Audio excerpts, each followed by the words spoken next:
After the first Danville attack that occurred in December 9th, 1978, the offender ended up escaping over a couple of fences to nearby railroad tracks. Bloodhounds tracked his scent down to the next intersection where the handler said this is where they've lost the scent, this is where he got into a car and left.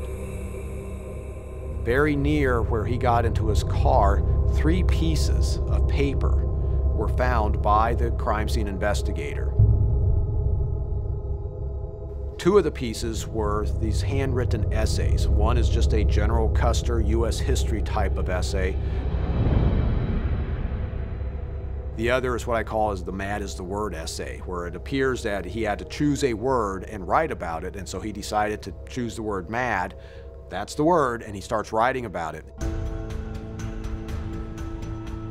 And when you read that essay, you understand that the kid that wrote that, if it was a kid, had some psychological issues.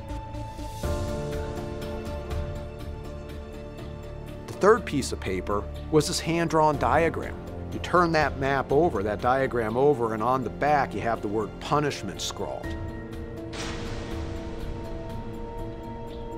And then you have the woman's name, Melanie, that's been crossed out.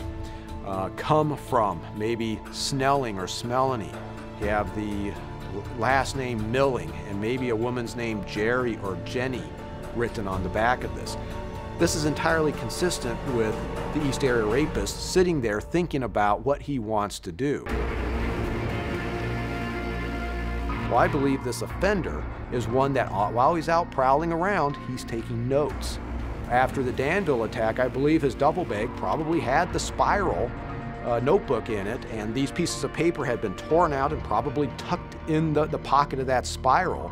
And unbeknownst to him, when he opened everything up, these papers fell out. That's my theory on why that homework evidence is there. I don't believe for a second that he purposefully planted these items to try to mislead law enforcement.